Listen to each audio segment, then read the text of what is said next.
सेना ने कल रात जम्मू कश्मीर में नियंत्रण रेखा पर पाकिस्तानी सेना की गोलीबारी का समुचित जवाब दिया। रक्षा सूत्रों ने बताया कि पाकिस्तानी सेना की चौकियों ने तुतमारी गली और रामपुर सेक्टर में नियंत्रण रेखा पर अकारण गोलीबारी की। भारतीय सैनिकों ने इसका उचित ढंग से जवाब दिया। किसी के हताहत होने का समाचार नहीं है। भारतीय अंतर्देशीय जलमार्ग प्राधिकरण ने वित्त वर्ष 2024-25 में 14 करोड़ 55 लाख टन माल वहन का रिकॉर्ड दर्ज किया। कोयला, लौह अयस्क, चूर्ण, रेत और फ्लाई ऐश जैसी प्रमुख वस्तुओं की माल ढुलाई का हिस्सा 68% से अधिक है। प्रधानमंत्री नरेंद्र मोदी ने कल रोजगार मेला के अवसर पर नियुक्ति पत्र वितरित करते हुए कहा कि पत्तन, पोत परिवहन और जलमार्ग मंत्रालय के अनुसार राष्ट्रीय जलमार्गों की संख्या 5 से बढ़कर 111 हो गई है, जबकि परिचालन दूरी 2716 किलोमीटर से बढ़कर 4894 किलोमीटर हो गई है। भारतीय अंतर्देशीय जलमार्ग प्राधिकरण का लक्ष्य अंतर्देशीय जलमार्ग परिवहन के माध्यम से माल ढुलाई के मॉडल हिस्से को 2% से बढ़ाकर 5% करना तथा समुद्री भारत विजन 2030 के अनुरूप यातायात की मात्रा को 20 करोड़ मीट्रिक टन से अधिक करना तथा समुद्री अमृतकाल विजन 2047 के अनुसार 2047 तक यातायात की मात्रा को 50 करोड़ मीट्रिक टन से अधिक करना है। नई दिल्ली में सेना अस्पताल में नेत्र विज्ञान विभाग ने ग्लूकोमा शल्य चिकित्सा के लिए 3D माइक्रोस्कोप प्रस्तुत कर एक महत्वपूर्ण उपलब्धि प्राप्त की है। इस 3D उन्नत तकनीक में शल्य चिकित्सक अधिक सटीकता के साथ जटिल नेत्र शल्य चिकित्सा करने में सक्षम होते हैं। इस प्रणाली से विशेष 3D ध्रुवीकरण चश्मा और 55 इंच का 4000 अल्ट्रा HD डिस्प्ले भी है। यह शल्य चिकित्सा की जटिलताएं कम करता है। राष्ट्रीय परीक्षा एजेंसी NTA ने राष्ट्रीय पात्रता प्रवेश परीक्षा नीट UG के बारे में संदिग्ध दावों की रिपोर्ट के लिए एक समर्पित प्लेटफॉर्म की शुरुआत की है। एजेंसी ने अभ्यर्थियों को गलत काम करने और झूठे दावों के साथ परीक्षार्थियों को धोखा देने की कोशिश करने वाले लोगों के बहकावे में न आने का परामर्श दिया है। एजेंसी ने परीक्षार्थियों से इस तरह की भ्रामक जानकारी और इसे फैलाने वाले लोगों की रिपोर्ट 4 मई को शाम 5 बजे तक एजेंसी की आधिकारिक वेबसाइट पर करने का भी अनुरोध किया है। राष्ट्रीय स्वयंसेवक संघ प्रमुख मोहन भागवत ने कहा है कि अहिंसा भारत का धर्म है और इसके मूल्यों का एक महत्वपूर्ण हिस्सा है, लेकिन अत्याचारियों और उपद्रवियों को सबक सिखाना भी इसका धर्म है। नई दिल्ली में कल द हिंदू मैनिफेस्टो पुस्तक का विमोचन करते हुए श्री भागवत ने कहा कि भारत कभी दूसरों की हानि और अपमान नहीं करता, लेकिन अगर कोई बुराई करने पर आमादा है तो उसका कोई उपचार नहीं है। उन्होंने कहा कि अहिंसा राष्ट्र में निहित है। World audio visual and entertainment शिखर सम्मेलन वेव्स 2025 पहली से 4 मई तक मुंबई में आयोजित होगा।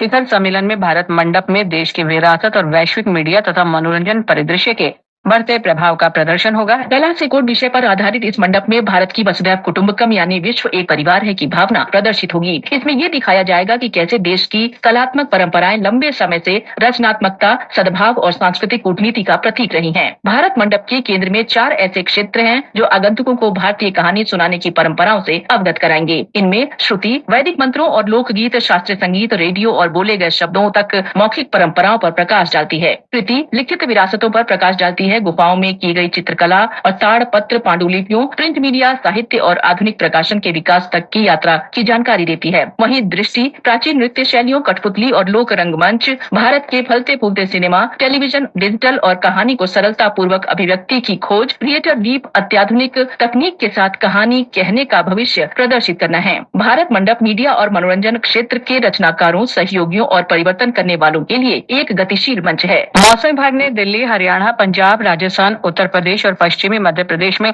अगले 3 दिन तक लू चलने का अनुमान व्यक्त किया है। गुजरात, तटीय आंध्र प्रदेश और यानम, तमिलनाडु, पुडुचेरी और कराईकल में भी गर्म और आर्द्र मौसम रहेगा। विभाग ने कहा है कि पंजाब, हरियाणा, दिल्ली और राजस्थान में कल तक अधिकतम तापमान में कोई खास बदलाव नहीं होगा। असम, मेघालय, सिक्किम और अरुणाचल प्रदेश में भी भारी वर्षा की संभावना है। नागालैंड, मणिपुर, पश्चिम बंगाल के पहाड़ी क्षेत्र और सिक्किम, पूर्वी राजस्थान, मध्य प्रदेश, विदर्भ, छत्तीसगढ़ और दक्षिण कर्नाटक में आज तेज हवाओं के साथ गरज के साथ वर्षा हो सकती है। तेलंगाना के कई हिस्सों में लू चलने के साथ राज्य के 5 जिलों में तापमान 45 डिग्री सेल्सियस से अधिक हो गया है, जबकि हैदराबाद में दिन का तापमान 41 डिग्री सेल्सियस से अधिक बना हुआ है। मौसम विभाग ने राज्य भर में अगले कुछ दिन में अधिकतम तापमान में मामूली गिरावट का अनुमान व्यक्त किया है। दक्षिणी ईरान में बंदर अब्बास के निकट विशाल शाहिद राजाई बंदरगाह पर कल हुए विस्फोट में मृतकों की संख्या 14 हो गई है, जबकि 750 अन्य घायल हुए हैं। गृह मंत्री एस्कंदर मोमिनी ने ये जानकारी दी। होमोजर्कन प्रांत में बंदरगाह पर ईंधन टैंकर में विस्फोट होने के बाद यह धमाका हुआ। ईरान के राष्ट्रपति ने पीड़ितों के प्रति अपनी शोक संवेदनाएं व्यक्त की हैं और घटना के कारणों की जांच का आदेश दिया है। अमेरिका के राष्ट्रपति डोनाल्ड ट्रंप ने रूस के राष्ट्रपति व्लादिमीर पुतिन से यूक्रेन में युद्ध को समाप्त करने के लिए शांति समझौता करने पर संदेह व्यक्त किया है। वेटिकन में पोप फ्रांसिस के अंतिम संस्कार में भाग लेने और यूक्रेनी राष्ट्रपति वोलोदिमीर जेलेंस्की के से संक्षिप्त मुलाकात के बाद उन्होंने सोशल मीडिया पोस्ट में ये बात कही। श्री ट्रंप ने पोस्ट में लिखा कि पिछले कुछ दिनों में श्री पुतिन द्वारा नागरिक क्षेत्रों, शहरों और कस्बों में मिसाइल दागने का कोई कारण नहीं था। रूस ने पहली बार पुष्टि की है कि उत्तर कोरियाई सैनिकों को यूक्रेन के विरुद्ध युद्ध में मॉस्को के साथ लड़ने के लिए तैनात किया गया है। रूसी सशस्त्र बलों के जनरल स्टाफ के प्रमुख वालेरी गेरासिमोव ने दोनों देशों के बीच व्यापक रणनीतिक साझेदारी पर संधि के अनुरूप कुर्स्क सीमा क्षेत्र में उत्तर कोरियाई लड़ाकों की भूमिका को स्वीकार किया।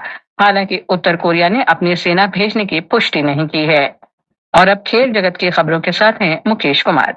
भारत के मानुष शाह और दिया चिताली की जोड़ी ने ट्यूनिशिया में WTT contender table tennis tournament का मिक्स डबल खिताब जीत लिया है। फाइनल में कल मानुष और दिया की जोड़ी ने जापान के सोरा मत्सुशिमा और निबा हरिमोतो की दूसरी वरीयता प्राप्त जोड़ी को 3-2 से हराकर खिताब जीता। उधर चीन के जियामेन में आज से शुरू हो रहे सुदीरमन कप बैडमिंटन टूर्नामेंट में PV सिंधु और लक्ष्य सेन भारतीय चुनौती का नेतृत्व करेंगे। डेनमार्क के अलावा ग्रुप डी में भारत के साथ इंडोनेशिया और इंग्लैंड की टीम है। ग्रुप से शीर्ष 2 टीम क्वार्टर फाइनल में पहुंचेंगी। इधर कोलकाता में कल रात IPL क्रिकेट में कोलकाता नाइट राइडर्स और पंजाब किंग्स का मुकाबला लगातार वर्षा के कारण रद्द हो गया। इससे दोनों टीम को 1-1 अंक मिला है। पंजाब किंग्स 9 मैच में 11 अंक के साथ तालिका में चौथे स्थान पर है। कोलकाता 9 मैच में 7 अंक के साथ 7वें नंबर पर है। मुंबई में आज दोपहर बाद 3:30 बजे मुंबई इंडियंस का सामना लखनऊ सुपर जायंट्स से होगा। दिल्ली में दूसरे मैच में शाम 7:30 बजे दिल्ली कैपिटल्स का सामना रॉयल चैलेंजर्स बेंगलुरु से होगा। इस बीच स्पेन के सेविले में कोपा डेल रे कप के फाइनल में बार्सिलोना ने कल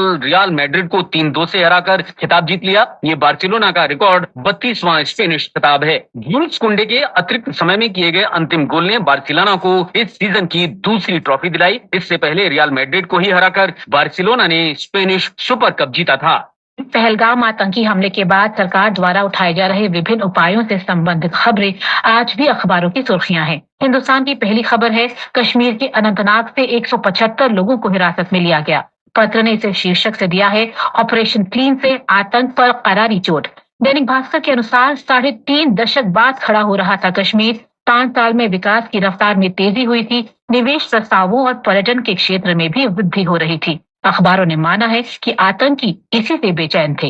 नवभारत टाइम्स ने सरकार के इस परामर्श को प्रमुखता दी है कि आर्मी मूवमेंट की लाइव कवरेज न करें। भारत ने 17 करोड़ से ज्यादा लोगों को अत्यंत गरीबी से बाहर निकाला। विश्व बैंक की ये रिपोर्ट राष्ट्रीय सहारा सहित लगभग सभी अखबारों में है।